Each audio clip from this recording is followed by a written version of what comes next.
in tune that D chord is.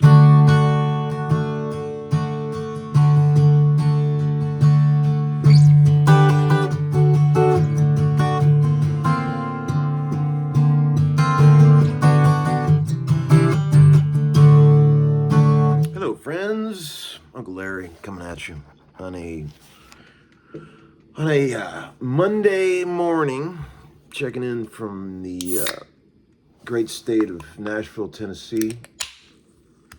Have a Waterloo. So yeah, friends, just getting the week going here. I was gonna have to visit a few shops today and take care of some guitar business, but I wanted to show you a couple things. First of all, here's a cool old Epiphone Frontier from 1964. Yeah, model FT110 Frontier. Man, what a sound, right? Come on.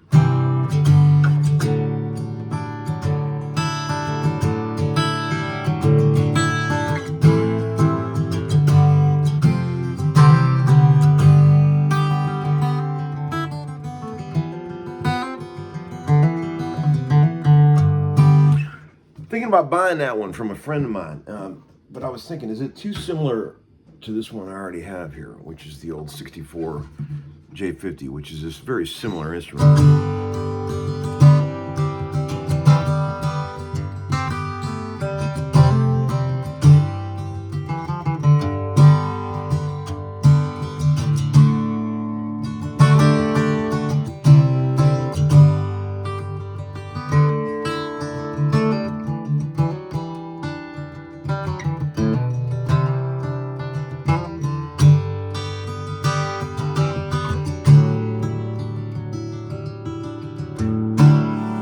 Both sound amazing. They are very different though, aren't they? It's amazing, because I thought at first I was thinking, yeah, they're probably going to sound really, really a lot alike.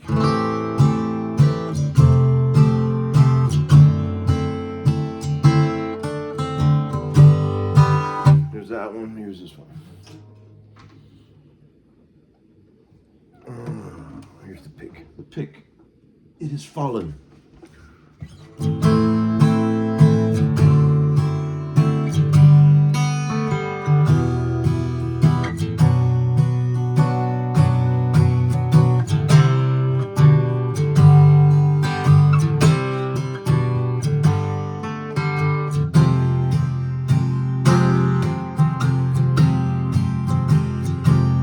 Awesome. It would end your tuning problems you ever had with an acoustic guitar. They'd be over with that. Here, I'm going to show you one more thing. Here, we've got the, I've been working on the old Cadillac here, getting this thing cooking. I'm going to teach you a few things about electronic guitar that you may not know. You probably already know, but if you don't, you might. I'm going to use this as a prop, okay? This is a pedal. This is a guitar pedal. I'm going to use this as a prop for a little demonstration here. But here I'm going to let you hear this thing. Tune her up first.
pickup, and here's the neck.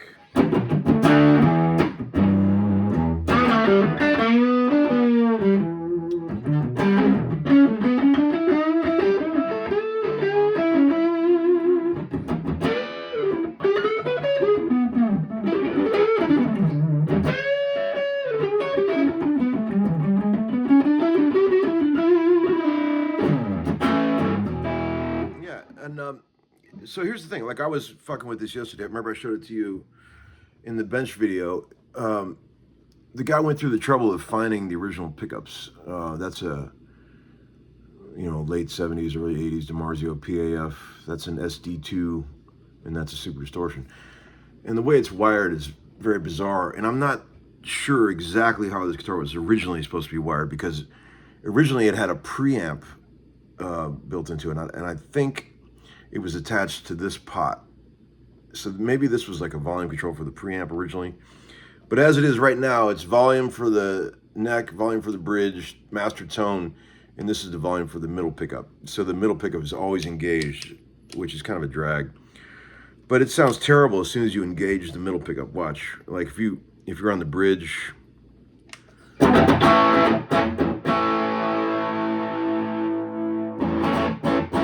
kills all the sound.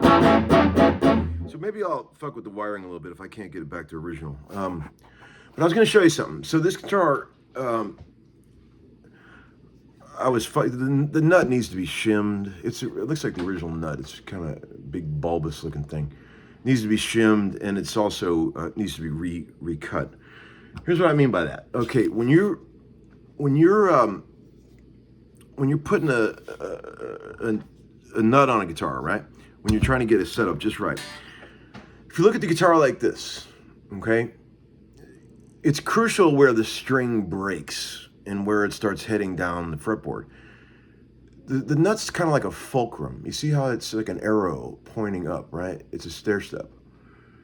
And when you're looking at the nut, right, you're looking at it like that. The string's coming up. The fretboard starts right here. You want that string to break right at the edge there. If the thing's humped and the string is breaking in the middle of the nut somewhere, which is what's happening on this guitar, it completely fucks up your whole scale length.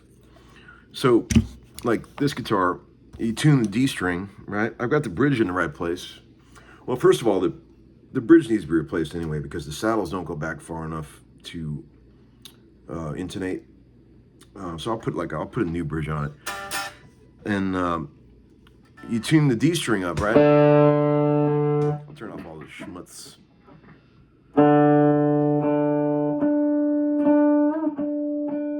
And it's relatively close at the 12th fret. A little bit, tiny bit sharp. But it won't go back any further. So it's about as close as it's going to get.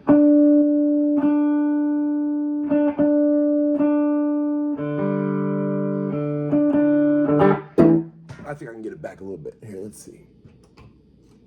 Let's just do this for a test. Take it back a bit.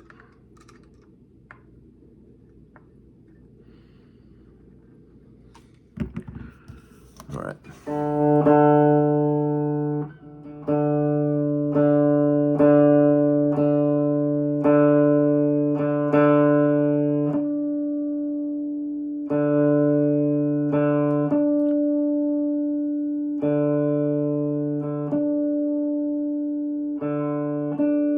That's good. So the open string is in tune with the 12th fret, right?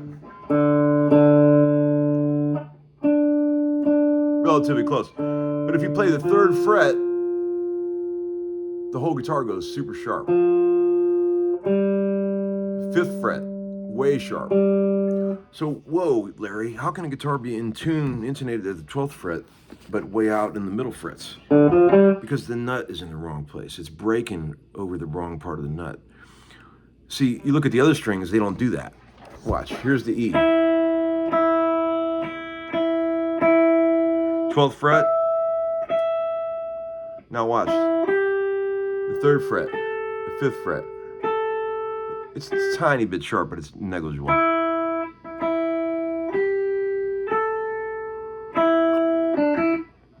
So that tells me that this whole nut on the D string is breaking in the wrong place. So I'm gonna, when you re-shim it, you file it so that the string breaks right at the edge, right here, right when it hits the fretboard. You want it to break right there. I mean, I know a lot of you guys know that shit, but there might be some of you guys out there that don't know that, and you're wondering why your guitar is always fucking out of tune. See, that's common, it happens more often than you think.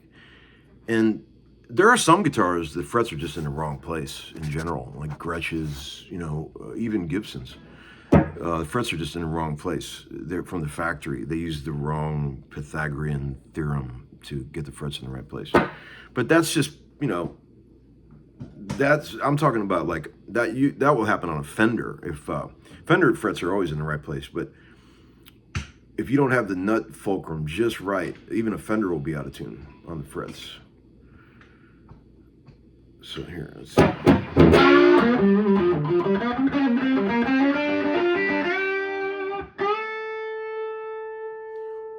If you want people to know you really mean business when you're playing guitar, stick them with a blues lick.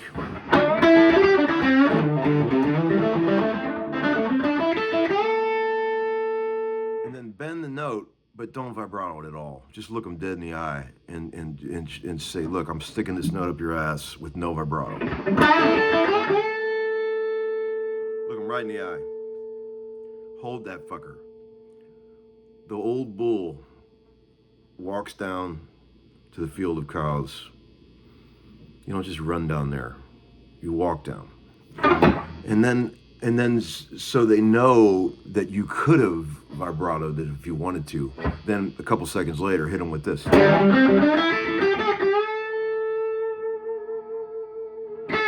Make that sneer face.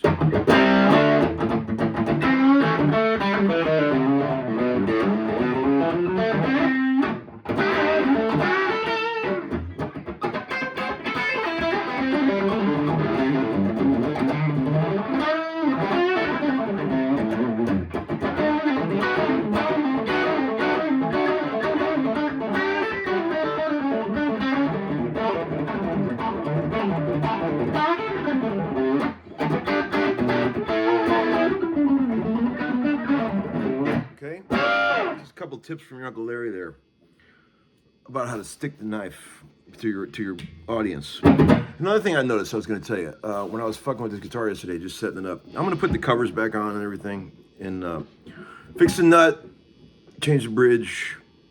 But I noticed yesterday when I was setting these pickup heights and I took the middle pickup all the way down because it sounds like shit and it gets in the way. And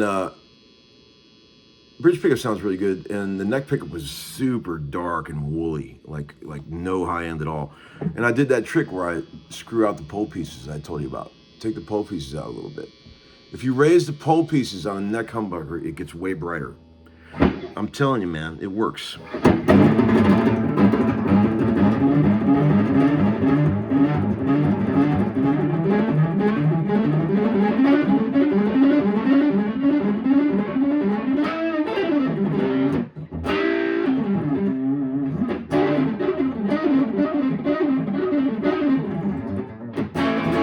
This thing was like super dark before, it had no high end at all.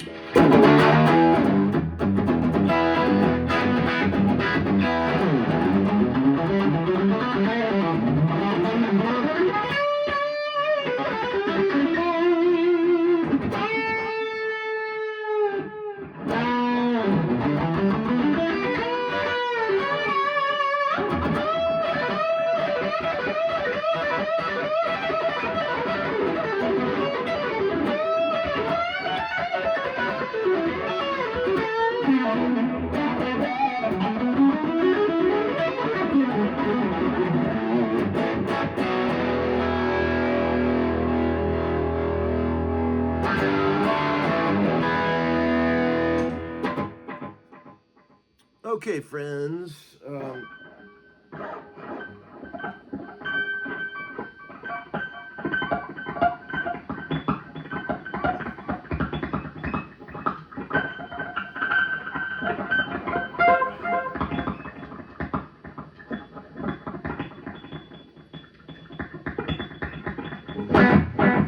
Have a great day. See you later. Uncle Larry. Over and out. Oh, and I forgot to tell you. Sorry. I officially decided I'm going to launch this 68 telly that I just got. It's stupid clean, stupid lightweight, and dead original. If those three things don't bother you, then this might be your guitar. Look at the back of the neck, like zero wear. Original F tuners, the whole bit. There's the serial number so you can see it. Neck's a little on the small side, like I said. You know, it's not like small, but it's dressed away. You know, if you like a slightly slender neck, this is for you.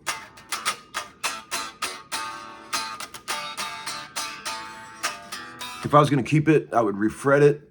I would wax pot the pickups, and it would be ready to go. It's pretty noisy when you click the switch. The pickups sound amazing, but it needs a little wax potting. And it's got the original case, original ashtray, the whole bit. 14K shipped domestic US.